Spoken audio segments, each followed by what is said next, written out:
rivals in the online blitz format, and here we have them up against each other. Who's the favorite, Robert?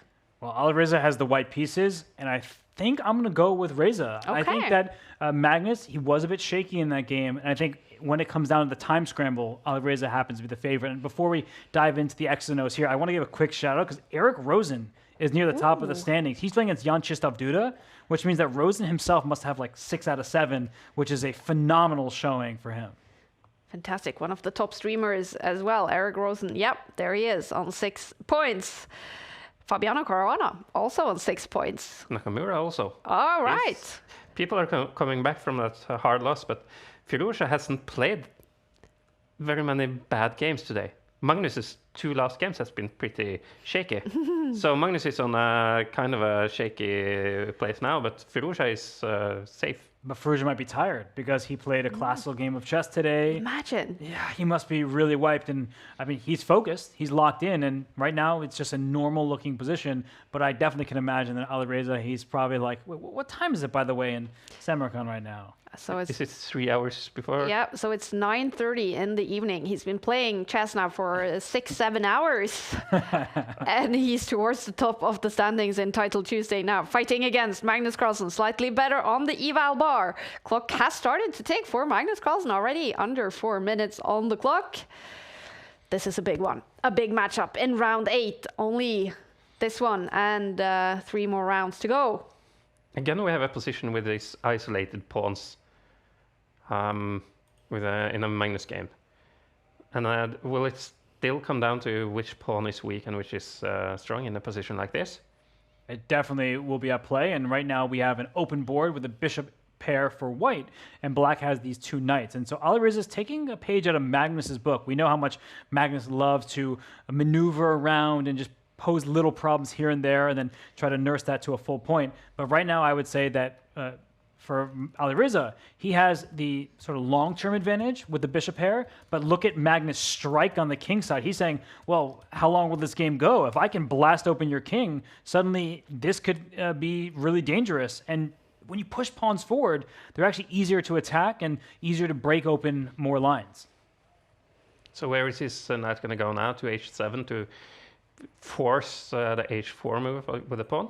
Looks very normal. Also helps make the black king feel safer. White may start throwing pawns up, but you actually couldn't get away with that, and that's why instead Alireza brought his knight into the center. This is messy. This game here right here is chances for both sides. You see that the EVO versus white is better, but the players are looking at this like, okay, where's the weakness? What can I exploit? If white ever pushes this pawn, in comes the knight. That's a juicy outpost for a black knight to jump into. So this really is a tense position. You said that earlier, that against Firouzja, people tend to play a little less accurate, and Firouzja does that as well. Is that what we're seeing here?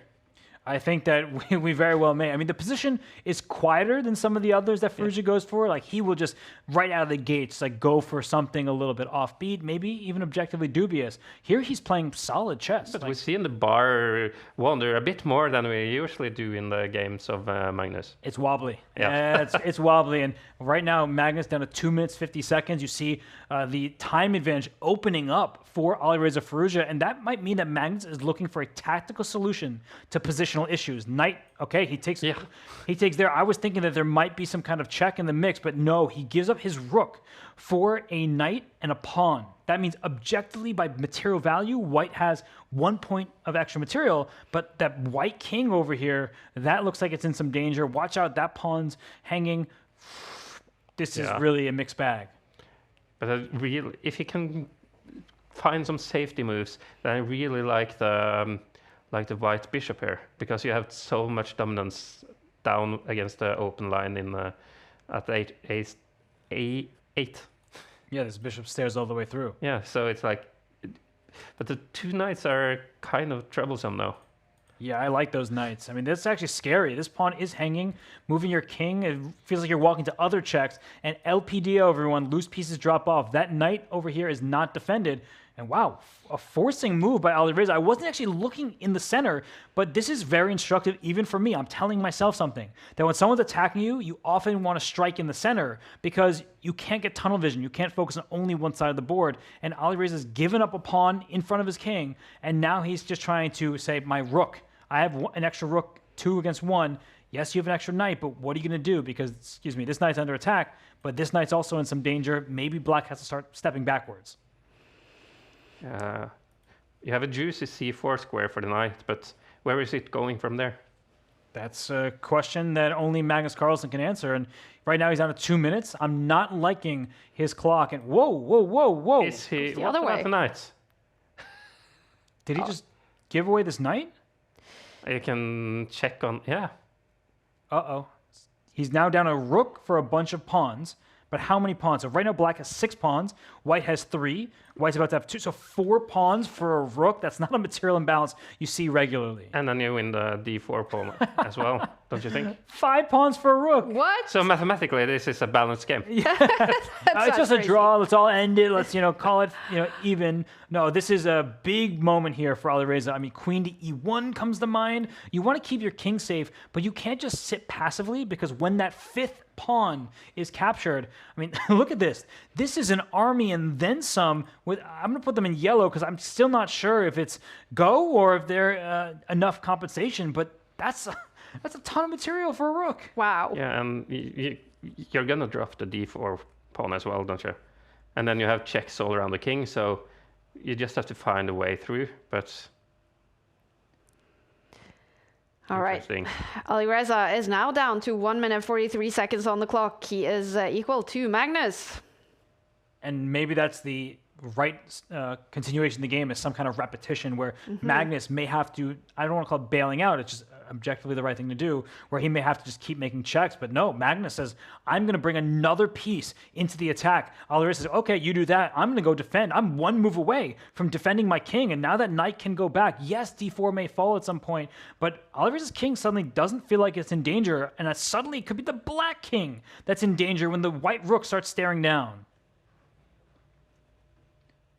This is intense. The 2 players on the top of the standings. Magnus with 7 points. Alireza with 6.5. If he wins this game, he will be in the lead after 8 rounds. But this is how you should play chess, You should always do what you think is going to get you the win. And I think that is what both players have played there. And it's a totally unbalanced position. And this is not going to end in a draw unless it's a repetition. Yes, I love that. Unless it's the correct outcome of the game. No, they're not just going to agree for a draw. And this rook for Magnus, very active, attacking 2 pawns. For Alireza, he's holding on barely, everything defended for now, but he doesn't have activity. He also doesn't have time. Suddenly it's Magnus with a 30-second lead as Alireza dips down under a minute. Did he just drop off the pawn there? Can it capture? Or no? I think that Magnus doesn't want to trade pieces. He's like, I'm going to leave everything on the board. At some point, Alireza may consider giving up his rook for this bishop. That way that you try to remove some of black's stability. But right now, I'm most worried about the clock situation for both players. I think that this time difference is one where Magnus is on high alert. This is just a crazy position. I've just forgot about the clocks. They are playing blitz. Yeah. Both players now under 1 minute on the clock. They have no increment. Alireza Firouzja is known as the fastest player in the top of chess. Can Magnus Carlsen beat him? On the board, he is better on the eval bar. Oh my goodness. 5 pawns for a rook. It's not something you see often. Is there a draw? It looks like black has a draw now, and I think this is going to happen. It's the objective right thing to do for Magnus. He is down a rook. Oh, yeah. He plays on. Oh, he's going to win. He's going to go for the win. Or he always have the repetition here. Yeah, he has a repetition, and he's, trading queens. I don't think I've ever seen 5 pawns against a bare rook before. Whoa! This is what we've been training in chess clubs when we were young. You have a rook and then the opponent has 5 pawns and you're going to try to win it. This should be a setting online. You can challenge against 5 pawns like this, but I think it's bad for Magnus, and the reason why is that rooks can give checks, and checks are always harder to respond. You can't pre-move if you're being checked, at least not so easily. And Magnus now down to 22 seconds. Alireza is about to go and gobble the H-pawn, and one by one, it's like a game of Pac-Man right now. Alireza is going to try to take them all. Do you think one player will lose on the clock here? Is that going to be the result here? I think Magnus is going to lose on the board because he's losing the clock. Okay. 15 seconds, 14 seconds for Magnus Carlsen on the clock. King in. The king could have gone up, and then the rook would have helped defend against the other pawn. I think. It's not easy to say, but down go the pawns. And there's a blunder from Magnus. Massively better for Alireza, and Magnus is ticking down. Under 10 seconds on the clock. This is lost. About to lose to Alireza Firouzja. Oh, but those pawns are dangerous. I think Alireza has this check. That's the key. And then this pawn falls. Alireza Firouzja is winning this game. Wow. Wow, what a game.